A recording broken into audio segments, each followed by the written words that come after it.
your baby starts to come down. You can start to feel a little bit more pushy. Your uterus is starting to push your baby down even more. And you might even feel like it's almost like reverse vomiting. You can't stop it. It's just happening. You don't actually have to push. So you're just there taking in the deep breaths, and your body will start to push down, and it will also signal you, hey, we've got to not push during this contraction, otherwise we're going to tear. You might even instinctually feel like you need to close your legs a little bit. That's okay, because that's also your body telling you what you need to do and what position you need to get into. This is why a lot of hands and knees positions can help. Or sometimes your body is like, nope, we have to be upright for this to work.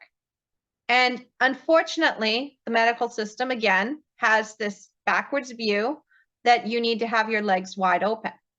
This actually can narrow your pelvic outlet and make it harder for your baby to get out. But if you have your knees inward and then your legs outward, this actually widens your pelvic outlet. So you could actually, in theory, be on your hands and knees, have your knees pushing inward and have your legs out and squat down and be able to birth your baby more effectively that way than if you were flat on your back with your legs up in the air, which is what most doctors prefer for the position. Midwives will do it in every position. They will make sure that they can catch your baby. But doctors, they are taught one way because the medical system, really in their medical training, they have a doll that's on its back and a baby is being pushed out of that doll, either mechanically or somebody else is pushing on the stomach to push the baby out for them to practice catching. And believe me, this is not the way that evolution is designed us to give birth. Unfortunately, this is what we see in our birth culture, so it's just perpetuated, and you think that that's the way it has to be, and then this is what leads to more tearing and more babies getting stuck and labor being harder than it needs to be and pushing being harder than it needs to be. Okay, so you've now pushed your baby out, your body is stretching, it's signaling when you don't want to push, and then slowly, after the head is born, there's going to be a rotation of the shoulders. Now, oftentimes, care providers can get very handsy, which is why I say if you want a true natural birth, you need a care provider willing to sit on their hands.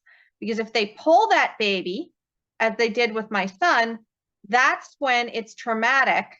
Because yes, the baby's out in 2 pushes. Sure, awesome, yay. However, you've also increased the amount of tearing that happens. There's more damage. So if you want to know more, all you have to do is follow me on all of my social media channels, like, share, and subscribe to this channel.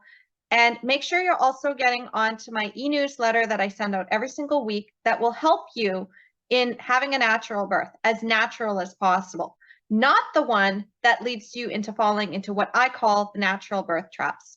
If you go to my website, empoweringmomsbirth.com, and scroll down, you'll find that you have an option to put in your name and email to sign up for this newsletter. You're also going to get some free gifts from me, and they are going to help you to avoid the natural birth traps that are so prevalent in maternity care that you don't see coming, avoid the bait and switch, and avoid getting tricked out of having your beautiful natural birth so you're not robbed of your birth experience. You're also going to be able to know the exact steps that you need to take to get your birth plans back on track and to make sure that you actually have this beautiful transformative birth that you deserve.